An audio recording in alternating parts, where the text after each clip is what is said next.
Ahoj Haní, ty jsi se mnou byla v Maroku v září a předtím, než se pustíme do povídání, můžeš mi říct něco o sobě? Třeba v jaký životní situaci jsi byla, když jsi do Maroka letěla a proč jsi Maroko vybrala? Ahoj Ivi. No, jedna těžká, jedna celkem snadná otázka, tak já začnu tou snadnější. Proč jsem si vybrala vlastně jako cestu do Maroka? Asi za to může hlavně Šárka, protože o tom tak neskutečně jako vyprávěla, když jsme tady měli u mě sedánek ještě s druhou kamarádkou s Nelou, že jsem se úplně jako zamilovala a pak jsem prošla celý tvůj web Maroko v batohu a tebe jsem už v té době jako trošku znala a jsem říká, proč ne? Na válení u moře a v nějakým uzavřeným resortu mě nikdy jako neužilo. Na druhou stranu zase, aby jsem se někde pachtila prostě s batohem na zádech po horách, to jako není dovolená podle mého gusta.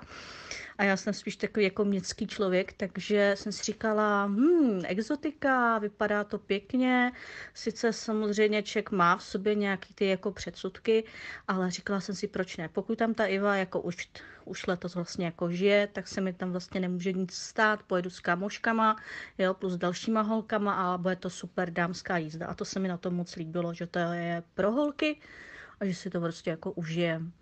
No, takže to byl můj takový jako prvotní impuls a potom, že jsem si tu dovolenou, jsem si říkala, jestli ji fakt jako zasloužím. A to je spojený s tou druhou otázkou, s jakým jako rozpoložení jsem tam jela. Protože když jsem se o tom rozhodovala, tak jsem na tom nebyla, co se týče práce, úplně jako dobře. Postupně jsem to dotáhla tak, že jsem brutálně vyhořela úplně jako dost vošklivým způsobem, takže jsem skončila u terapeutky na antidepresivech, musela jsem dát v práci výpověď, protože už to nešlo dál a ani jsem vlastně nedokázala sebe samu dotlačit ještě do toho úplného finále a závěru, abych to doklepala v té práci, protože už to prostě nešlo. Takže já jsem se v podstatě na začátku srpna totálně zhroutila. Takže jsem vlastně v tom září odjížděla do Maroka taková neúplně jako v pohodě, asi bych to tak řekla. Měla jsem to jako hodně těžký, no. Jako vyhořet není žádná sranda a není fajn se nechat takhle jako dotlačit tou prací. Jo, takže jsem měla v podstatě nějaký měsíc a kousek na to, aby jsem se dala trošku jako dohromady. Akorát mě se dost jako rozjela výrazně jako úzkostná porucha.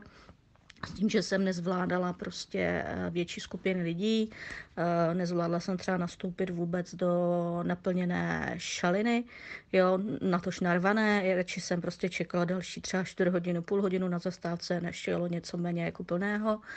Nebyla jsem vůbec schopná se třeba jít rozloučit se svým týmem, protože já bych prostě tým 20 lidí na jednom místě v nějaké uzavřené hospodě bych nezvládla. Jo, takže v tak jako bídným stavu jsem jako byla. A byla jsem na tom fakt jako hodně špatně. Takže jsem se snažila pomocí těch antidepresiv a terapeutky dát aspoň trošku jako dohromady. A v podstatě v té chvíli pro mě to Maroko znamenalo to, že jsem doufala, že tam naberu prostě jako síly. Že dám dohromady svoji prostě jako hlavu, že si tam polačím svoje zraněné srdíčko a svoje tělíčko. Fakt jsem tam měla s tím, že mi to udělá jako dobře. Jo, už to nebyla pro mě jenom jako dovolená a odpočinek, ale už to byl pro mě prostě jako, už v mé hlavě to byl jako léčebný pobyt. Že já jsem zoufala potřeba vypadnout z té rutiny, toho, co tady mám prostě spojenýho se vším tím ošklivým. A to bylo pro mě asi jako nakonec ve výsledku to stěžení, no. Takže tak, nebylo to hezký, vůbec to nebylo hezký, ale jsem rád, jako ten stav předtím, než jsem odjela. Trošku jsem se bála, jestli budu zvládat třeba ty větší množství lidí a třeba ten hluk a všechno. Měla jsem jako lehkou obavu, ale říkala jsem si ne. To ani bude dobrý. Prostě tak, jak mi to vadí tady, tak si myslím, že ta změna prostředí, že mi udělá dobře a světe divce. Za celých 14 dnů jsem v Maroku neměla jedinou úzkostnou ataku.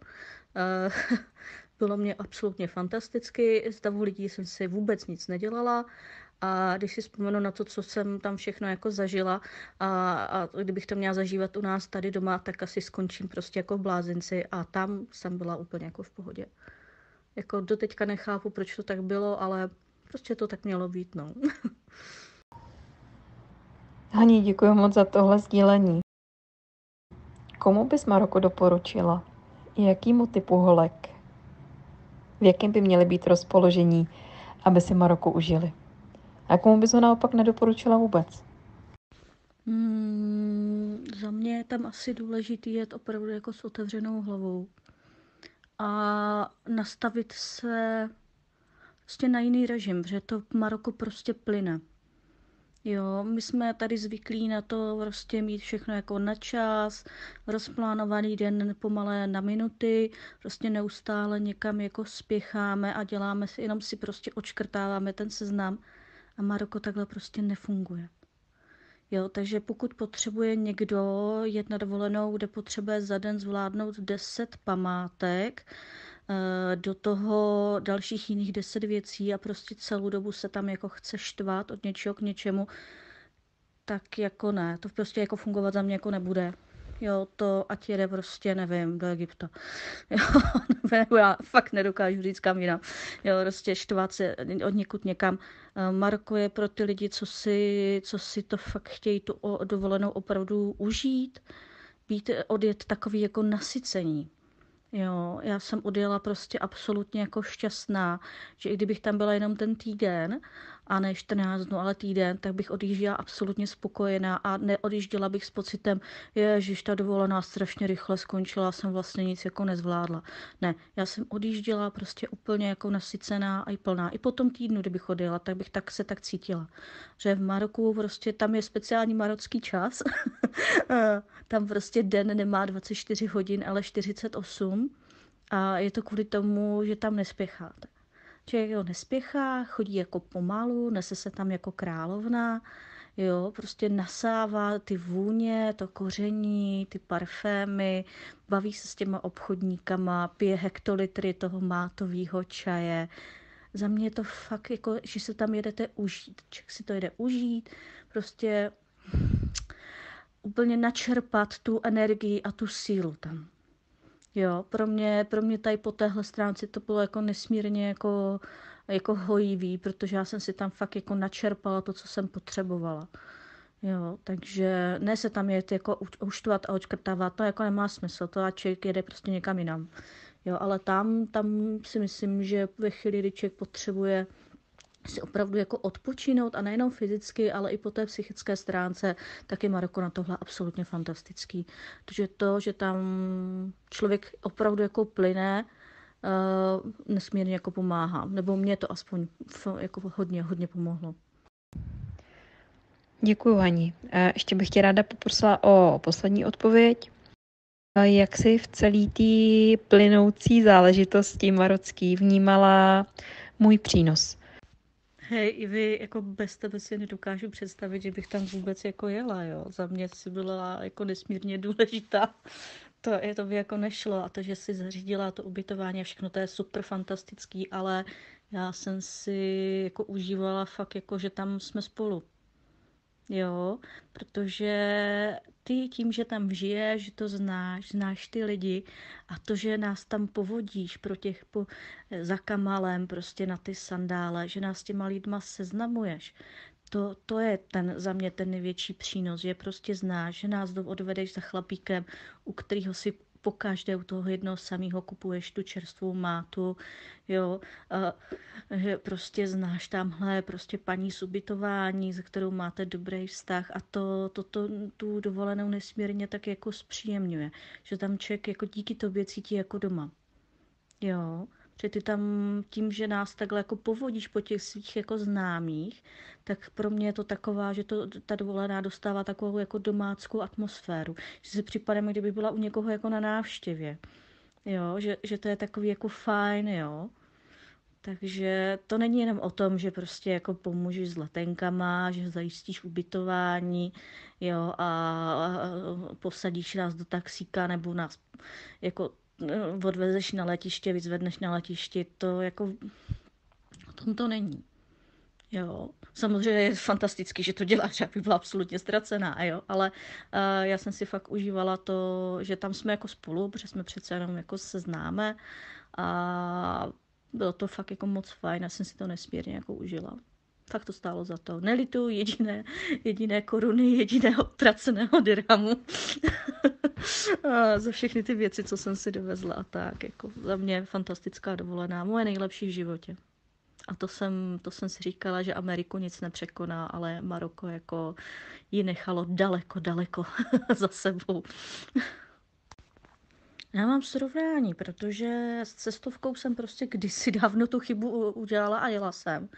Byla to absolutně příšerná Paříž.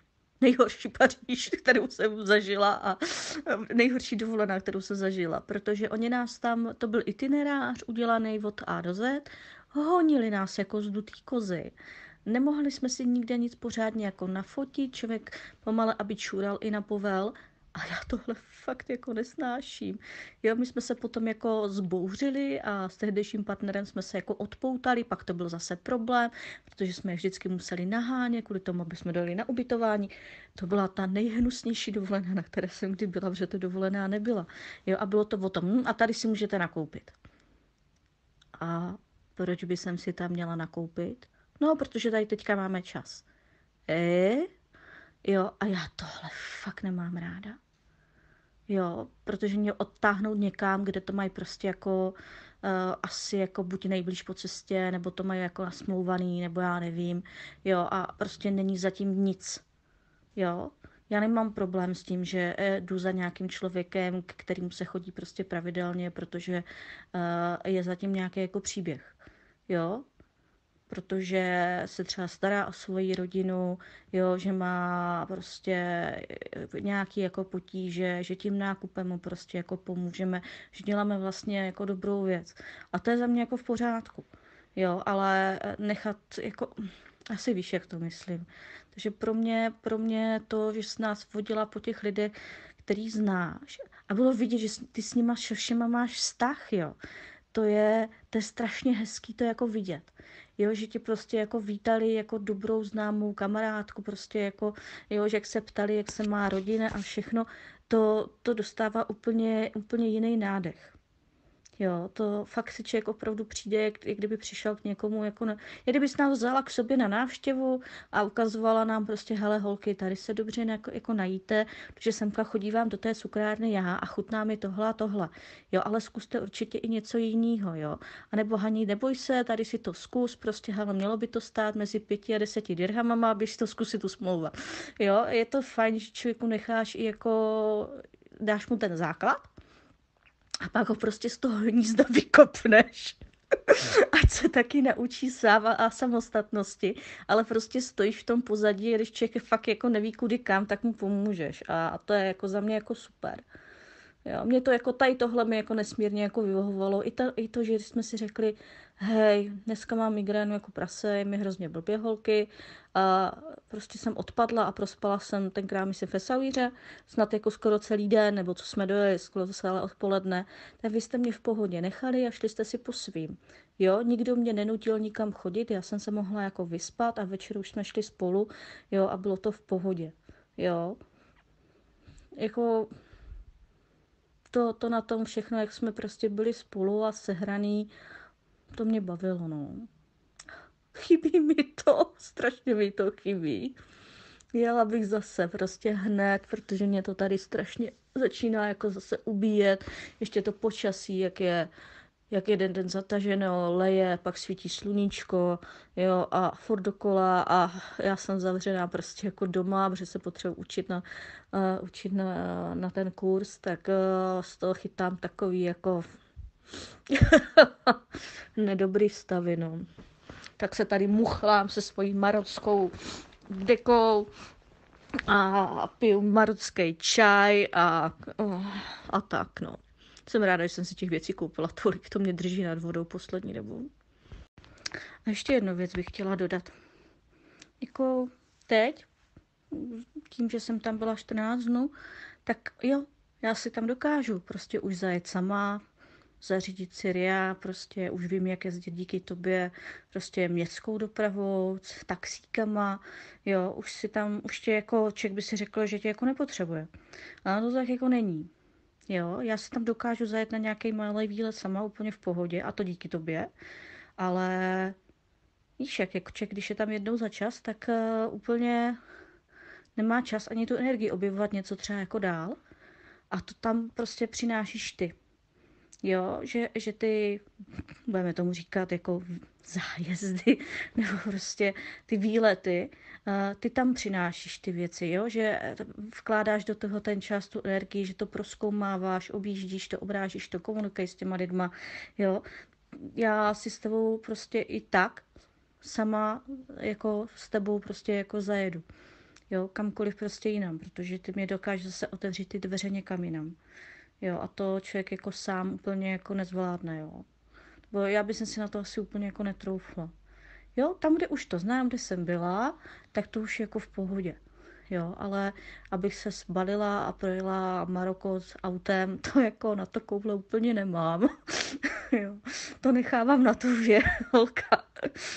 Jo, takže není to o tom, že člověk jako jednou jede a pokud jet jako nechce. Jo, protože vlastně jako všechno ví a všechno zná. Ne, není to pravda. Jako, já myslím, že i po druhé, po třetí, i po desáté to budeš pokaždé stát za to. Jo, že ty nám vždycky přineseš něco, co nám to prostě udělá lepší, no.